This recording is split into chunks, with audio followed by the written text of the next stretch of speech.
Sí,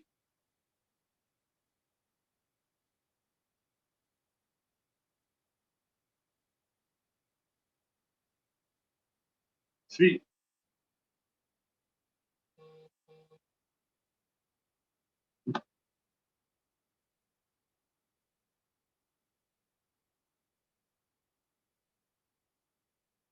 Y sí, señores, damos inicio a este No te rías, que es verdad. Bueno, en una semana que ha estado convulsionada, por supuesto, todo ha sido en Venezuela, Leopoldo López, y mucha gente, chico, esta gente, este show tiene audiencia fuera de Venezuela, aunque ustedes no crean, gente que no sabe. Y me dijeron el otro día, oye, tu programa está muy chévere. Y me lo dijeron así, oye, tu programa está muy bueno, está muy bonito, pero qué ladilla que sos cuando te pones a hablar de Venezuela. Entonces, del político venezolano. Y es que es verdad, los venezolanos somos un pueblo abusado, pues, y por eso no queremos hablar de nuestra miseria todo el tiempo, pero también tenemos los inmigrantes, nosotros, sí, señor, usted, tienen que entender que no podemos estarle contando nuestra miseria a todo el mundo, porque realmente la miseria de uno no la conoce nadie. Por ejemplo, yo recuerdo, tuve la oportunidad de viajar a California, eso fue año 2013 o 12, no me acuerdo, estaba Chávez vivo, y me monto yo en un Uber, en ese entonces, un taxi, una cosa, y me pongo a hablar con el chofer mexicano. Y cuando el chofer mexicano me pregunta, me dice, oye chico, ¿qué está pasando en Venezuela? Me dice el tipo, ¿no? Y entonces, inmediatamente, eso es cuando, cuando un extranjero le pregunta a un venezolano, ¿y qué está pasando en Venezuela? Uno le da el botón de on así, y ya comienza, ¿no? Es un loop que uno tiene ya automático. ¿No? Comienzo, no, porque Chávez, la revolución, la desgracia, Venezuela. Y comencé a hablar y hablar y hablar. Por supuesto, Chávez salía mucho en el cuento y de repente veo que este mexicano voltea y me ve con una cara de yo no te estoy entendiendo nada de lo que tú me estás diciendo. Y es cuando yo me doy cuenta que este carajo no sabe ni siquiera quién es Chávez.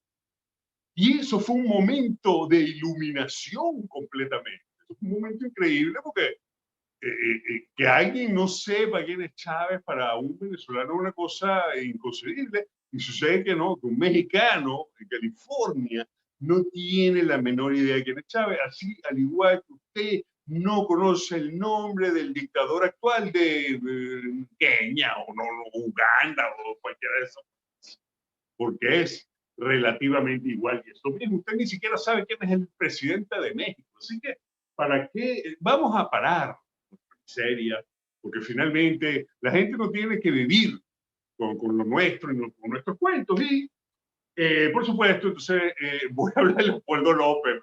Y eso fue un momento de ilusión. Un audio ahí. ¿Quién es nuestro Leopoldo López? Bueno, Leopoldo López es como el gran, es el gran opositor venezolano, el que unos vieron en algún momento como el hombre que podía pues, liberar a Venezuela, el hombre que podía liderar este país. Muchos de nosotros nos dimos cuenta que Leopoldo no es el tipo, y acaba de entrar, señor, acaba de entrar con nosotros nuestro Joaquín Ortega, que bueno, si hay alguien, Joaquín, qué bonito estás, vale, ¿cómo estás? 1, 2, 3, 4, 5, 6. ¿Me escuchan? Are you Ya ready to sabemos que rock? sabes juntar, eso está Qué bien. belleza. Buenos días, brother. Gracias. Todo fino. Me Buenos siento días. bien porque me baño poco y como menos, entonces así se ve uno mejor. Bueno, hay que verle el lado bueno siempre, pues, Sí. a todo. ¿Cómo está? Bueno, Joaquín, abrimos el desayuno hoy con Leopoldo López. Yo estaba hablándole a nuestra audiencia internacional, Sí. y estaba tratando de explicar, porque uno mismo tiene que hacer el ejercicio. ¿Quién? En pocas palabras, pues, así como le piden que le cuenten una película que no quiere saber mucho. ¿De qué es la película de Leopoldo López para ti? ¿Quién podría haber sido o quién es Leopoldo López? Chamo, lo más terrible es que cuando uno ve a Leopoldo López hablando con Ethan Hawke y siendo entrevistado por Ethan Hawke, uno no sabe si en el fondo lo que quieren es meterte que el pana es un potencial Ethan Hunt. Entonces te están vendiendo Misión Imposible, ¿no?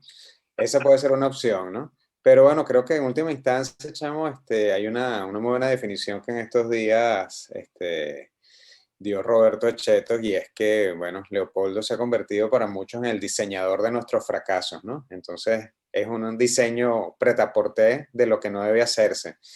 Por supuesto, nada, tendrá sus apoyos inevitables, ¿no?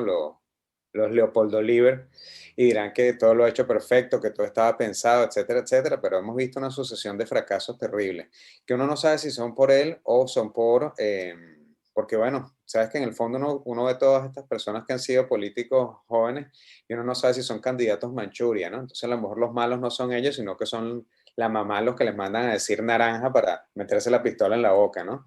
Caso Enrique Capriles Radonsky, o caso mismo Leopoldo, ¿no? Uno no sabe si ellos son el proyecto de sus padres o son una extensión del proyecto de sus padres. Ahí quienes mejor están, en términos económicos, son los papás de Enrique Capriles o los papás de Leopoldo López. Entonces, bueno, con mucho dolor decir esto, porque bueno, hay gente que pone sus esperanzas en que va a ocurrir algo distinto, ¿no? Pero bueno, yo lo veo como una especie de Daniel Ortega bonito, que va a estar dando, bueno, durante 10 o 12 años, con la suerte de los dioses, va a estar dando muchos discursos y muchas cosas desde el exterior, pero bueno, lo veremos, será en grandes foros, ¿no? Tendrá la Sí, sí, oportunidad eso es lo de que hacer eso historia. es lo que le sale ahorita, la gira mundial, Sí. y vamos a todos a lograrlo. No, sí, yo me sorprendí mucho que tan joven que había estudiado con Leopoldo López. Yo sabía que Leopoldo era un hombre de mucho poder adquisitivo, su familia, como tú dices, pero Ujú. bueno, como tú tuiteaste por ahí, ¿no? Que la sorpresa sería que nos enteráramos que la hermana es Betty Joque de Trujillo.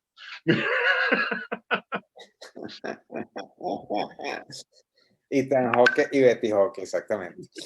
Pero bueno, nada, chamo, no es nada de lo cual no vayamos a abrirnos los venezolanos. Estamos acostumbrados a los desengaños. Eso es verdad. Ahora, una noticia que ya tratando de salirnos de la marasma venezolana, que por supuesto no podemos dejar de nombrar la desaparición de Roland Carreño, que ahora Roland Carreño, wow, eso sí sería un superhéroe, ¿no? Un fashionista que en la noche se vuelve revolucionario con rifle en mano, ¿no? Eso sería, o sea, si nuestro Roland Carreño ha podido tener algo que ver en la fuga de Leopoldo López, habrá ya sido en qué vestido, en qué camisa se iba a poner países, pues eso hasta Eso sí, ahí habrá llegado lo máximo, ¿no? The Gay Blade, pero la versión del espionaje, ¿no? El Bond Entonces, rosa. nuestro Roland Carreño preso, que por cierto, por ahí salió un video de Kiko Bautista, coño, que ser tan deleznable ese carajo, con el otro, el Canal 8, el Villegas, haciendo un chiste sobre su amigo durante tantos años, Horrible, que horrible. lo liberen, pero son chistes que a mí me gusta cuando la gente se arriesga. Pues, aquí. A mí me Mm. gusta cuando la gente quiere meter el humor cuando no va. A mí me gusta ese ejercicio. Quiere ser Pero, transgresor. obvio, ese no sale bien. Yo creo que este le quedó muy mal. Es un elemento lamentable. Bueno, de verdad, con el caso de Roland, chamo, me da mucho susto y me da mucha tristeza, porque todos sabemos que las cárceles venezolanas son terribles, pero lo que le pasa siempre a la comunidad LGBTQRZ, X, Y y Z es que va a terminar siendo siempre el cachifo de los presos y de los policías, ¿no? Entonces, bueno, yo no me imagino a Roland, que debe tener como 35 años sin lavar un plato, lavando los interiores de los presos del SEBIN, ¿no? Eso en el mejor de los casos, porque quedar preso dentro de los márgenes de la policía política de Venezuela es terminar como Albán, o terminar Es como terrible. cualquiera estudiante del 2014 y del 2017, ¿no? Violado, asesinado, torturado. O sea, es Como, terrible. O sea, hacer chistes sobre la cárcel venezolana es terrible. es A pesar terrible. de que hayan personas que tú dices, bueno, toma, te lo mereces por haberme engañado, pero es inevitable no dejar el lado humano en estos casos. Y bueno, nada, si Roland es un conspirador, perfecto, pero entonces ves ahora que le están tratando de extender el expediente diciendo que tuvo actos lascivos en un automóvil, ¿no? Que es como el cuento repetitivo de la policía en este país en donde todo el mundo tiene un expediente de eso, incluido Capriles Radonsky con Briquet. El famoso cuento de Capriles Radonsky cometiendo actos lascivos en una Total. calle San Román con un policía. Sí, Una cosa loca, loca, absolutamente. Además que uno sabe que esos bichos esos expedientes son forjados. Incluso nosotros trabajamos en la radio en esa época y creo que todavía ni siquiera Briquet era amigo de Capriles cuando ponen la fecha del fulano expediente, ¿no? Entonces, No, bueno, pero lo que tú dices, finalmente, o por sea, ejemplo, además la contradicción. Primero, siempre con un rifle y tú, un revolucionario. Y después no, es que estaba cometiendo actos, le estaba teniendo sexo, infiere uno en un carro, nuestro Roland Carreño. Y finalmente es una táctica que ha tenido el gobierno venezolano con la comunidad gay y justamente con la comunidad LGBT. Y hablando de eso, pues, Kinji, que tú traes bueno, el sí, tema, yo te quiero disculpa. mostrar, te voy a dar una primicia, te voy a mostrar mi Qué primer belleza. libro LGBT, La Experiencia, el cual ha sido Inspirado en el publicado el día film. de hoy. Es el guión del documental que tú sabes que yo hice de unos años, que tú viste, por Qué cierto, maravilla. y que vamos a hacer un relanzamiento pronto. Y bueno, aquí está el libro, ya está disponible en las redes sociales. A ti, Joaquín, te lo mando gratis digital, para que no te Gracias, pongas. brother. Excelente. Mira, y una cosa que hay que decir además de Roland, que uno que lo conoce, sabe que es tan venezolano como uno, y uno sabe que hacer el amor en un carro lo empava. O sea, yo no veo a Roland haciendo esa Sí. gracia en un carro. Y además, ¿no? Ya mira, ¿cuánta gente puede hacer? Bueno, ahorita con las colas y esperando para echar gasolina, me imagino que eso habrá pasado mucho, pero es que ya no hay gasolina para esas Sí. cosas, pues. Pero No, es bueno, deporte de alto riesgo. liberen a Roland Carreño, ya lo Así saben, tiene es. más de 72 horas ya detenido, así que desde aquí hacemos un llamado.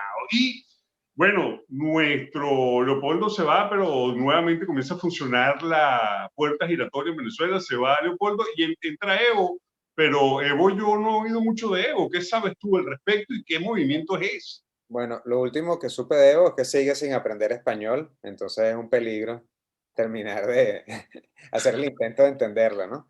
Pero bueno, nada, lo interesante es que están echando para atrás como en una especie de película de Marvel. Todo lo que está pasando en Bolivia es como si hubiese caído el ojo ese del Doctor Strange, entonces echas para atrás el tiempo, ¿no?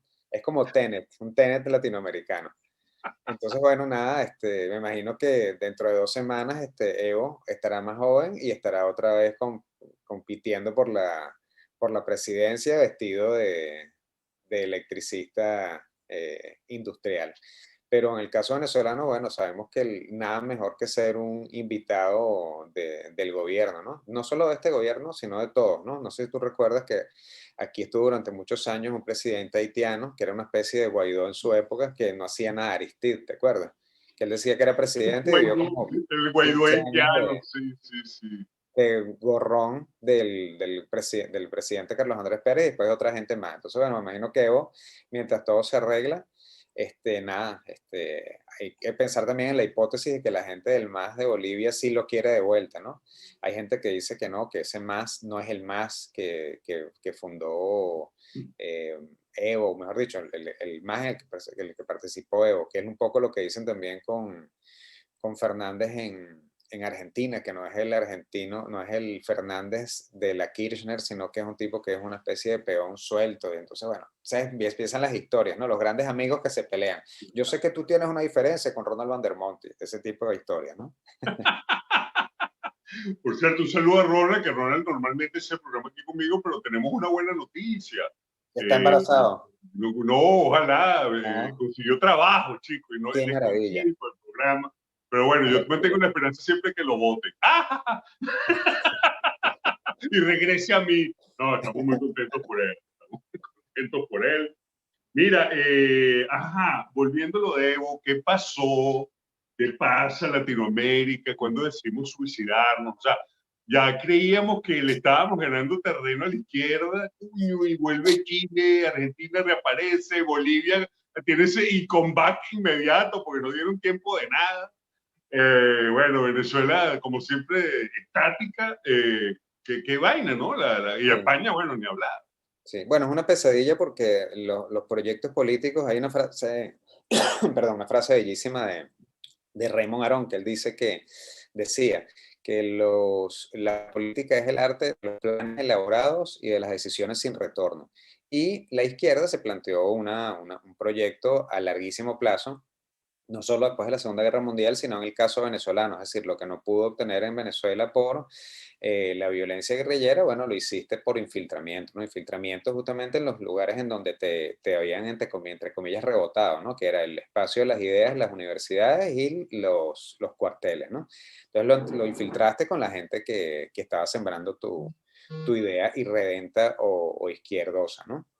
O izquierdista. Entonces, bueno, creo que la izquierda siempre está 3, 4, 5, 6 pasos más adelante, previendo muchos escenarios, hicieron futuribles, hicieron una cantidad de what if y de contrafácticos, y es como que tú vives un edificio y te caiga mal un tipo porque te raya el carro. Entonces, bueno, nada, tú armas el lío en la junta de condominios, entonces el tipo ya no te raya el carro, pero resulta que mientras tú estás armando el lío en tribunales y aquí, él con su plata ha ido comprando el resto de los estacionamientos o el resto de los puestos de estacionamiento. Cuando llegas a tu casa, no puedes estacionarte en ningún lado porque ya resulta que él es el dueño de todo, ¿no? Entonces aquí suena loco, pero lo que se hizo fue la construcción del comunismo a realazos, ¿no?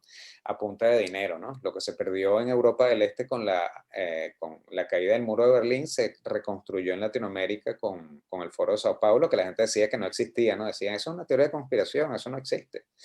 Y bueno, nada, resulta que sí es un proyecto político que tiene dos estructuras, ¿no? Una estructura agenda abierta, que es los típicos políticos de siempre haciendo campaña, y por otro lado tienes la infiltración de los espacios religiosos, los espacios militares, de los espacios educativos, mucho dinero, y además de eso, bueno, agrégale a la guinda la violencia de los carteles de la droga, Tú sabes los que terrorismos. yo creo que Perdón, me estoy sonando la nariz, amiguitos. lo que pasa coño, con la izquierda definitivamente no se puede convivir.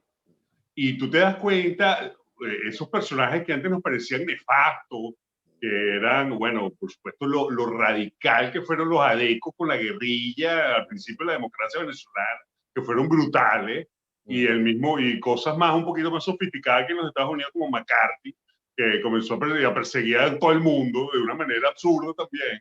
Pero, coño, yo esos personajes cada vez como que Los se reivindicamos. revalidan, ¿no? En la historia. Es una vaina muy. O sea, un personaje que uno vio como una vaina nefasta, de repente, coño, mira, el grupo Gato no es tan malo después de todo, ¿no? O sea, Es una terrible. vaina. Es Es increíble, pero es interesante, no se así. puede convivir con la izquierda. Sí, porque al fin y al cabo lo que tratan es de desmantelar el estado de cosas y construir su interés propio, que es como diría Orwell, o sea, tú al fin y al cabo, parafraseándolo, tú no generas una revolución socialista o comunista para transformar las cosas para mejor. Lo que haces es construir todo el entramado para generar una dictadura y en este caso después una tiranía, ¿no? Entonces, bueno, tú vas generando, buscándole los nombres a las cosas que pasan: dictadura, hegemonías totalitarias, autoritarismos competitivos, bla, bla, bla. Lo que estás es poniéndole de adjetivos a algo que no es azúcar, ¿no? El esplenda no es azúcar, entonces tienes que buscarle un nombre alternativo: fake sugar, etcétera, edulcorante.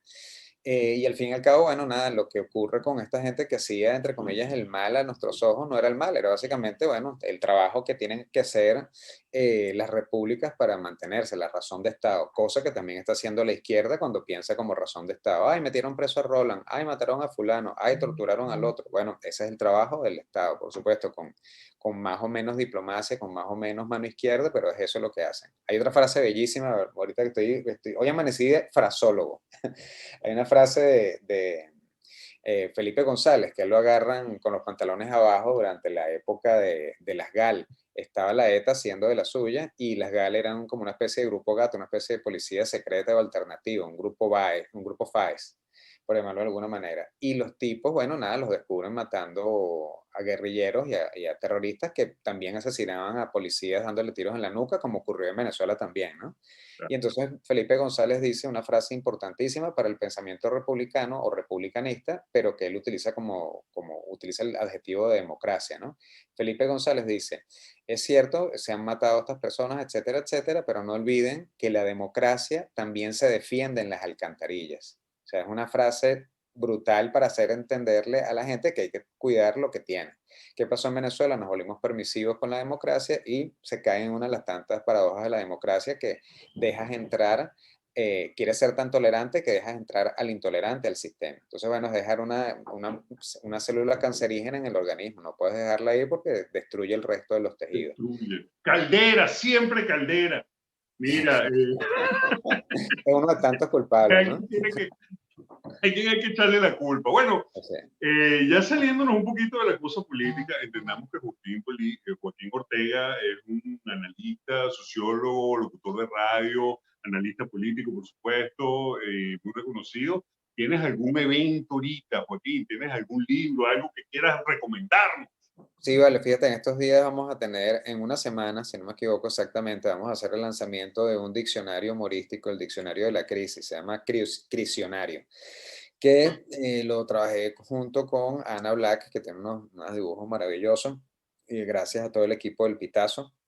Y bueno, nada, eso va a estar online, ya está online y bueno, el lanzamiento oficial va a ser en una semana para que estén ahí pendientes en las redes. Bueno, como todo en Venezuela, uno tiene un montón de cosas en cola, ¿no? Tengo varios libros en la maleta, tengo varias cosas adicionales digitales de las cuales se interesan y pueden revisar. Sigo con mi página, con mi canal de YouTube, La Butaca Inglesa, que es un web show en donde hacemos revisiones desde, vamos a decirlo así, las teorías más delirantes, pero dándole siempre un cable a tierra, ¿no? Las mal llamadas teorías de la conspiración, revisadas, por supuesto, desde el punto de vista crítico, y sabemos que nada mejor que ser un escéptico antes de, de iniciar cualquier tema que tenga que ver con realidades de poder, ¿no? Detrás del poder siempre hay una cantidad inmensa de engaños, que no está malo, pero lo importante es que no nos dejemos engañar. Conspiraciones por todos lados, bueno, ya lo saben. Mira, Sí. vienen las elecciones aquí en los Estados Unidos. Ujú, Bueno, ya sabemos las dos posturas. Yo que estoy aquí en el Doral y ujú. conviviendo entre cubanos, aquí en Florida, no se le perdona a Biden haber pertenecido al gobierno de Obama, que fue a recibir ese levantamiento de mano de parte de Raúl Castro. Es una Sí. gran cachetada para esta comunidad.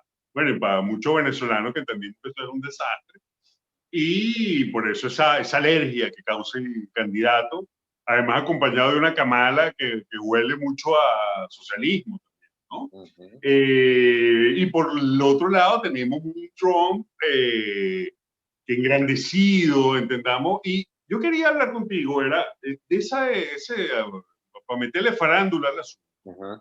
de de ese escándalo que hubo en el Twitter venezolano cuando Erika de la Vega comparó a Trump con Chávez. Y por supuesto, yo creo, yo no sé, realmente no, para ser honesto, yo no leí mucho qué fue lo que dijo exactamente Erika, pero hay paralelismo en el grado de vanidad de ambos personajes, ¿no? Es una cosa impresionante. Sí, el problema es el estilo político, fíjate. Hay una cosa que se llama el populismo, que básicamente el estilo que necesita el populista es el ejercicio demagógico, es decir, decirle a las masas lo que quiere escuchar. El padre contemporáneo de eso en Latinoamérica y que se ha copiado por el resto del mundo fue Juan Domingo Perón. Pero había populismo en Mussolini, había populismo en Hitler, había populismo incluso en Franklin Delano Roosevelt. Es decir, son estilos políticos en los cuales tú tienes que apoyar a las audiencias, decirle a las masas cosas que quieren escuchar aunque no sean verdad. El problema es cuando entras ya en el terreno absoluto demagógico y vives dentro de un marco político en el cual la economía está vinculada a una sola fuente de ingreso, como el caso petrolero, ¿no? Entonces, bueno, ¿qué hizo Perón? Perón le dijo a la gente lo que quería, sentó en la misma mesa a fascistas y a comunistas, y bueno, los comunistas veían a Perón como comunista y los fascistas veían a Perón como fascista, cosa que no es muy difícil porque fascistas y comunistas son primos hermanos ideológicos, ¿no? Pero bueno, juntaba esos extremos. Hizo algo maravilloso para su tiempo, que fue agarrar a 12 panas y convertirlos en los potentados de su tiempo, los hizo los burgueses más importantes y los industriales más importantes de su tiempo, los famosos 12 apóstoles. Eso lo fue copiando el resto de Latinoamérica, lo hizo un poco allá de la Torre, no tenía plata. Carlos Andrés Pérez es un vivo ejemplo de eso.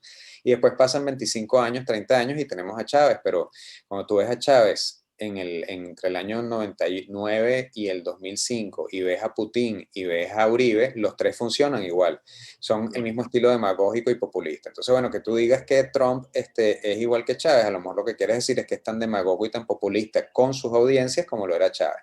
Por supuesto, no tiene ningún tipo de comparación el uso de los medios vamos a decir así, los medios de producción de un país, las persecuciones políticas, los asesinatos selectivos, la destrucción del aparato productivo nacional. Eso ya empieza a la gente, empieza a sacar la cuenta y se cae el ejemplo, ¿no? Es el tema de lo que ocurre ahorita con las transiciones, ¿no? La gente dice, ¿hasta cuándo vas a estudiar el método comparativo? El método comparativo puede ser una locura ad nauseam, pues. Hay un cuento de Borges que se llama Funes el Memorioso. Cuando tú ves a muchos transitólogos o personas que hacen transiciones, estudios de transición política, lo que es un tipo que está contando hojas que caen. Entonces, eso es un método absolutamente loco, es un método psicópata, es una estructuración del pensamiento racional, pero bajo un esquema de acumulación que nunca se va a terminar nunca va a terminar de producir un evento conclusivo. Entonces, bueno, creo que en el caso de Trump, decir eso es por lo menos un exabrupto y también la gente está muy dada a pelear. Está muy dada a pelear porque es un momento polarizado y efectivamente el Partido Demócrata se ha ido lamentablemente girando torpemente a la izquierda y apoyando a enemigos del propio Estados Unidos, ¿no? En el caso de Trump, le puede gustar a la gente o les puede desagradar, pero digamos que su política ha sido mucho más nacionalista que la de Obama, ¿no? Desde el punto de vista económico. Mira, y justamente en este sancocho electoral norteamericano, que digamos que los norteamericanos mantenían cierta altura en las elecciones de sus presidentes. Coño, todavía uno recuerda a McCain cuando Obama era el primer candidato, yo recuerdo a McCain, que era el candidato republicano en ese entonces, que vino una señora, agarró el micrófono en uno de sus meetings y dijo, no, vamos a un árabe y va a ser un terrorista y tal. Y McCain le quitó el micrófono al señor y le dijo, no, señora, Obama, un tipo chévere, bueno, está en el equipo contrario. O sea, tú dices, coño, pana, ¿qué nivel? Pues, un ¿no? caballero. Bueno, o sea, y bueno, efectivamente ganó Obama, pues, ¿no? Y había un nivel y coño, hemos visto cómo se ha venido choferizando las elecciones norteamericanas, ya pasó la anterior, pero esta ya esto parece la elección del alcalde no sé, bueno, de Valencia, ¿entiendes? O sea, la vaina, ya los cuentos ya comenzaron, no, que tú pedófilo, tú, corrupto, o sea, ya comenzaron a sacarse lo que tu hijo tal vaina. Entonces, ya la vaina se ha choferizado, pues, de una manera terrible. Ahora, dentro de este marasmo entra una comedia que es la de Borat. No sé si has tenido el chance de poder verla o poder hablar del tema. ¿Qué fenómeno tan particular este carajo, el Sasha Baron Cohen. ¿no? Y que venga de alguna manera, mete la mano en ese peo con una comedia. Sí, no, o sea, definitivamente con el punto de la tribalización es que, bueno, vivimos tiempos en los cuales tú tienes que para sobrevivir acercarte demasiado a gente que actúa y piensa igual que tú, es política de clanes, ¿no? Y bueno, eso no es malo, pero genera algo que en última instancia construye mal uso de la política y es eso, pues el tema de que yo voy a tener siempre la razón. Actos de caballerosidad como el de McCain en estos momentos no son posibles de entender, porque además también lo que se entiende como la izquierda, el globalismo, las vinculaciones financieras con personajes como George Soros haciendo desastres prácticamente en medio mundo, hacen que la gente haya perdido la paciencia. Entonces, bueno, Trump es un tipo que no es un político tradicional y no actúa como político tradicional y eso tal vez desencaja también a esta gente que utiliza la democracia, utiliza lo políticamente correcto para desmantelar la democracia y lo políticamente correcto. Borat es un tipo genial, pues yo he seguido mucho la carrera de Sacha Baron Cohen. Esta segunda parte me parece que se pone muy anti-Trump, a mi juicio, se pone un poco fastidioso anti-Trump porque el discurso al fin y al cabo es como decir que, bueno, que es ahí donde están todos los males en el pensamiento redneck republicano.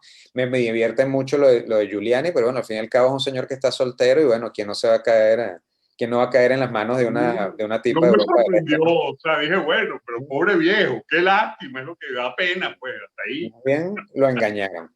Pero sí creo que sigue poniendo los puntos sobre las ideas, porque al fin y al cabo la sátira política lo que trata de poner es, como decía Chesterton, es poner una verdad de cabeza, ¿no? Entonces, bueno, para eso existe la literatura que combina la política con el humor, desde las fábulas inglesas, incluso Animal Farm de Orwell.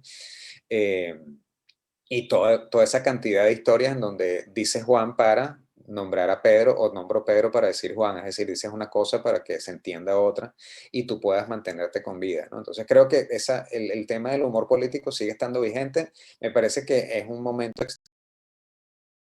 muy hacia, a mi juicio, muy hacia un lado proselitista muy progre, que no está mal, pero que no es el estilo que yo había visto en Sacha Baron Cohen. Es decir, el humor tiene que estar contra todo, el humor debe ser anárquico y al ser anárquico tienes que ir en contra de las izquierdas, en contra de las derechas, en contra de los centros, etcétera, etcétera.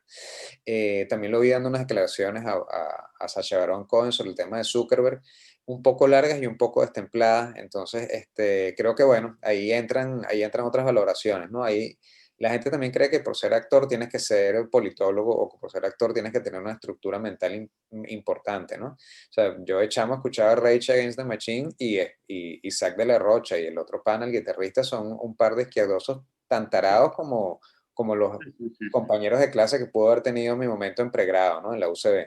Tipos obtusos que no tienen idea de nada del mundo y que solamente repiten monsergas de marxismo o una que otra cosa de Chomsky, ¿no? Entonces, bueno, ellos utilizan a Chomsky cuando les conviene.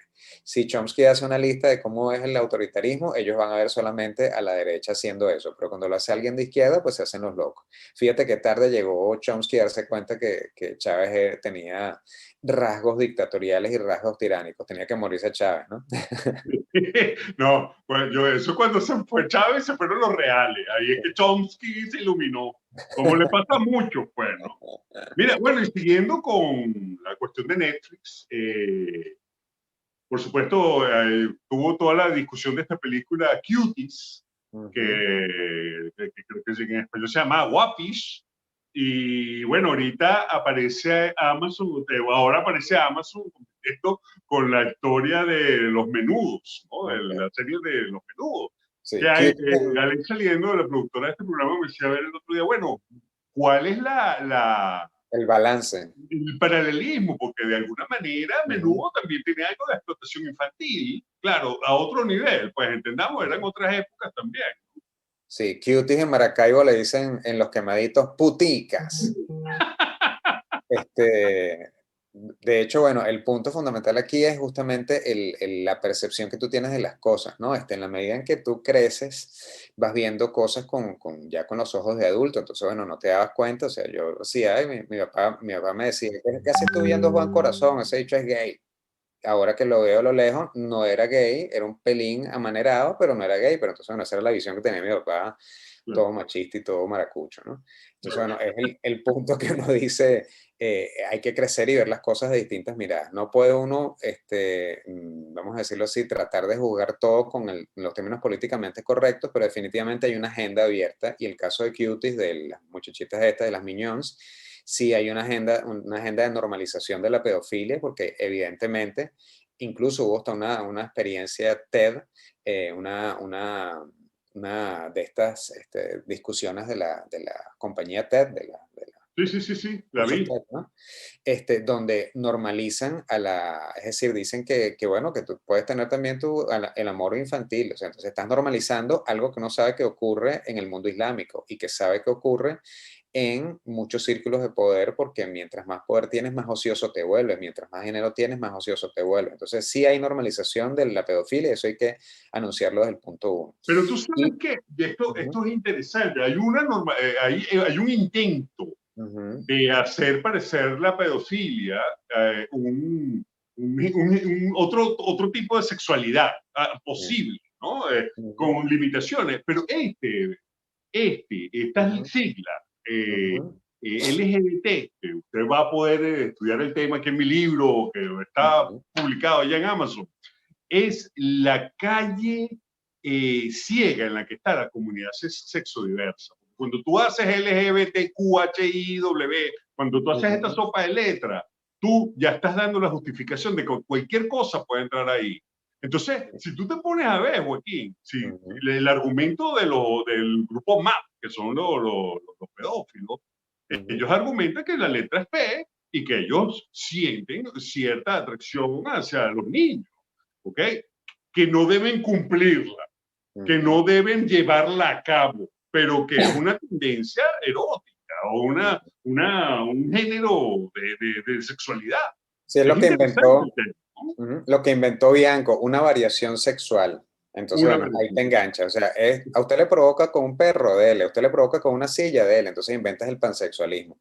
Fíjate que la comunidad LGBT ha tenido mucho, sobre todo la gente muy seria en esa área, es que, bueno, en el caso de Carlos Colina, que es un profesor maravilloso aquí en Venezuela, que además es un teórico político de punta, ha revisado mucho ese tema. Y bueno, ahí me recuerda algo que me pasaba a mí cuando chamo, ¿no? Una vez estábamos compartiendo, estábamos muy niños y estaba un amigo de mi primo abiertamente gay y un primito nuestro se hizo muy pana de él y entonces, bueno, una de mis tías se puso ahí todo ahí como, ay, con pendiente, ¿qué está pasando, no?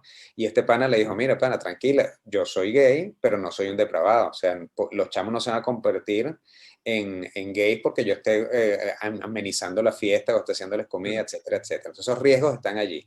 En el caso de Miñón, hay un ejemplo muy perverso de la normalización porque hay una escena donde una de las niñitas le baila a un tipo de un cine y el tipo pone cara de depravado, o sea, pone cara de musulmán depravado. Entonces tú dices, por Dios, aquí hay una normalización de este asunto. Y efectivamente, bueno, nada, todo el mundo tiene derecho a ejercer su sexualidad, por supuesto, mentalmente, ¿no? O sea, uno no sabe lo que pasa en la cabeza de un montón de personas, cuáles son esos disparadores eróticos que lo llevan a consumar el acto sexual, ¿no? Entonces, bueno, por eso existen las leyes, ¿no? Cuando tú transgredes la ley o cuando tú haces el acto, es cuando estás literalmente rompiendo la ley. Entonces, bueno, creo que todos esos elementos están allí presentes en Miñons y son peligrosísimos. En el caso de Menudo pasa otro tanto. Recordemos que, bueno, nada, el famoso Edgardo, el director de Menudo, abusó sexualmente de muchos de esos chamos. O sea, ahí están los testimonios de tanto de la época original de Xavier, que ahora Xavier es narrador económico, hasta muchas otras personas que, bueno, que dicen que, bueno, unos sí se iniciaron sexualmente, heterosexualmente, pero otros tuvieron temas de abuso sexual. Ocurrió aquí con la banda Los Adolescentes, ¿no? Nuestro querido amigo Esteban Trapielo tiene un montón de rayas encima, todos los que venimos del mundo de la música y de la radio sabemos que tiene ese rabo de paja. Entonces, bueno, entra otro terreno. Ese muerde, ten cuidado. Exactamente, ese otro terreno, ¿no? Bueno, nada, ahí están, o sea, no, el punto es que con la verdad ni se teme ni se ofende, ¿no?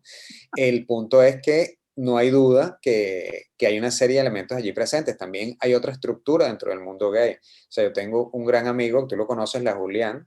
La Julián es gay y él me dice, pana, yo sé que soy gay desde los 4 años y yo sabía que quería tener sexo con tipos de los 4 años. Cuando tuve 12 años, me inicié sexualmente con un chamo de 18 y ahí no hubo violación, hubo consentimiento. Entonces son otras realidades y otras cosas que se escapan ya de todo este tema, ¿no? Los que trabajan teoría queer seriamente desarrollan esos elementos desde un punto de vista biológico, desde el punto de vista sociológico, desde el punto de vista psicológico. Hay un texto que se llama Ética Marica, por cierto, que describe de una manera muy académica y también muy sutil, muy ensayística, cómo es ese proceso de crecimiento de los chamos, ¿no? Incluso no hay que ser afeminado para ser gay. O sea, el famoso chiste de Lelutiers, ¿no? De ser gay o ser marico es cosa de hombres, ¿no? Entonces Oye, allí entran todos esos elementos allí, ¿no? Mire, y antes de que vayan a brincar por ahí, Joaquín y yo somos aliados de la comunidad LGBT, pero creemos que el tema es para que se discuta, pues, y mientras más se discute el tema, más normales van a ser, ¿no? Y Totalmente. justamente es lo que hice en este documental, Joaquín, LGBT la experiencia, yo te lo estoy vendiendo para... Porque justamente en ese documental y en este libro que ustedes ven aquí van a poder ver las dos posturas. Yo fui y entrevisté a los líderes de la comunidad gay aquí en los Estados Unidos contando la historia de la revolución de la sexodiversidad aquí en los Estados Unidos, y por el otro lado entrevistamos también a los líderes de los lobbies que se oponen contra la comunidad LGBT, cosa que no se había hecho aquí en los Estados Unidos, porque todo documental siempre está hecho por un gay o por un fanático religioso. Aquí le estamos metiendo un poco de la letra H al LGBT y le estamos metiendo esta visión, oyendo finalmente, porque yo creo que entre más se discute el tema, mejor va a ser. Mira, querido Joaquín, se nos acaba el tiempo. No sé qué se nos queda, si se nos escapa alguna noticia que querías comentar. Sí, va. Bueno, nada, volviendo al tema LGBT, recordemos que también en 92.9 nosotros hicimos el primer programa de tendencia justamente dialogante entre lo gay y lo no gay, que era Macho y no mucho. Lo produjo primero Roberto Cheto, después lo produje yo, y bueno, nada, ahí conocimos a toda la comunidad gay venezolana en su momento. Y bueno, nada, los gays abiertos y los gays de closet, hicimos pues inmensas cantidades de buen humor, porque bueno, eso es una de las cosas elementales que tiene la comunidad gay. En la medida en que tú te problematizas y te estudias y reflexionas, y el punto de salir del closet es tan difícil, tienes muchas más capacidades para sobrevivir un mundo tan difícil como este, ¿no? O sea, yo no veo a nadie gay con mal humor, por eso es que me parece extrañísimo, me parece terrible que toda esta nueva ola de lo políticamente correcto, la cultura del cancelamiento y tal, el cancel culture, incluso el lado woke, está conectado con una rabia y bueno, nada, no te burlas del mundo, tienes que empezar a burlarte también de Y ti es mismo, más ¿no? interesante, chamo, tú, que a ti, como humorista ya, porque Joaquín también es humorista y hace Uber, eh, la cancelación de la loca, de ese personaje que tenía todo programa latinoamericano de humor, que era la loca, el gay, la burla hacia el homosexual, la cancelación de ese personaje, a mí me parece que es un error, justamente porque aunque era una mofa, era una burla, era la manera de introducir el personaje ante la gente, y tú podías ser más inteligente y darle la vuelta que esta política de cancelación, ¿no? De ya no nos burlamos de gay, ni de gordo, ni del... Ya no podemos, ya, o sea, es el fin de la crueldad, ¿no? Ya estamos tratando de hacer un mundo menos cruel para todos, coño, y es un mundo que se está amaricando, pues, de alguna manera, también, si te pones Sí, a ver. la cultura de la loca o la cultura del plumífero, además venía del teatro y venía producida justamente por gente que era LGBT, es decir, quienes eran fundamentalmente los productores de televisión no eran particularmente heterosexuales, ¿no? Y hay un elemento interesante que es el reírse de sí mismo. Nada que nos dé más risa a los seres humanos que humanizar los animales o afeminar a los hombres o masculinizar a las mujeres, porque bueno, una ventaja evolutiva, más allá de que ahora hayan todos estos géneros fluidos, ¿no? Pero un elemento clave dentro del pensamiento gay old school era la graduación, y parte de la graduación gay era montarte en unos tacones. O sea, el proceso de montarte de unos tacones daba risa de principio a fin, y eso generaba una cantidad de endorfinas, una cantidad de cosas maravillosas en el mundo gay. Y eso generaba un espacio de hermandad. O sea, yo con todos los gays que trabajé en radio, en televisión, los considero mis hermanos porque además son muy solidarios y son personas que de verdad han sufrido tanto que se saben poner en el lugar del otro. O sea, suena ridículo, pero basta que tengas un problema para que veas cuando quiénes salen primero, tus panas gay, o sea, no hay es una fija, o tus panas lesbianas. Entonces, hay mucha solidaridad en ese tema. Lo que hemos dejado de lado, creo yo, es que hay que reírse de sí mismo para ser no solo más libre, sino para ser más sano. Entonces, toda esa cultura del cancelamiento no es más que, de nuevo, otra agenda. Sonamos conspiranoicos, pero ¿a qué le tienen miedo los tiranos? A la burla y a la risa. Mientras menos chistes hayan, pues mejor. Empiezas con los chistes de gays, empiezas con los chistes de plumíferas, después empezarás con los chistes de portugueses, con los chistes de minoría, y al final jamás podrás meterte con el tirano porque el tirano también es una minoría. ¿Quién le tiene más miedo al chiste ahorita en estos días? Como siempre, los rusos y los chinos. ¿Por qué detesta el presidente de China que le digan Winnie the Pooh? Bueno, porque da risa. Y cuando tú te ríes de alguien, lo desacralizas y dejas de tenerle miedo. ¿Por qué matan a los comediantes en Corea del Norte? Bueno, justamente por eso. Claro que sí. Bueno, Joaquín, muchísimas gracias de verdad por habernos acompañado. Coño, Gracias a esperemos hacer esto ustedes. más a menudo, Sí chicos. va, sí va. Está funcionando bien Hicimos internet, así radio mucho que tiempo no. juntos allá en la extinta 92.9. Hicimos el show de La Gente Bella. Coño, tenemos que hacer un pornobot. Vamos a hacer un pornobot Sí va. con Ariela Celi. Vamos a hacerlo. Pornobot, para usted que no sabe, en un sketch que escribía Joaquín para el show de La Gente Bella, donde yo soy un narrador, ¿cómo se diría? Un narrador Lúbrico. eh, Lúbrico. muy erótico y una robot que suba, pues. Era, era una maravillosa. Bueno, Joaquín, muchísimas gracias, hermano. Bueno, bro, un abrazo y para adelante. Claro que Gracias sí, por todo, igual, gracias por la invitación. Mil vale, éxitos, lo haremos más a menudo. Un abrazo. seguro. Bueno, nosotros seguimos aquí en No te rías, que es verdad. Y bueno, ya lo saben, esto existe, esto puede estar en sus manos de forma física o digital. LGBT la experiencia, que es el guión de el documental que hice hace años, que fue premiado con el TV Cup de la Embajada Norteamericana. Y bueno, hoy es un libro y estamos preparando un relanzamiento. Y bueno, justamente hablando de esto, hay un micro que se hizo, porque cómo nace este interés mío en hacer este libro? Bueno, nace justamente escribiendo un sketch, escribiendo algo cómico para la radio sobre la cura de los gays. Ustedes saben que ahí existe eso que se conoce como las terapias de reconversión. Y bueno, yo investigando sobre ese tema me di cuenta al final que tenía una tesis que convertí en un documental. Y ustedes ya pueden verla, esta investigación aquí en el libro de LGBT la experiencia, pero vamos a ver este micro de nuestra serie No te rías, que es verdad, que también es un micro de radio que usted puede seguir por Spotify. Nuestras redes sociales son @no te rías, que es verdad, tanto en Instagram y Facebook. Y bueno, vamos a oír este micro y ya regresamos.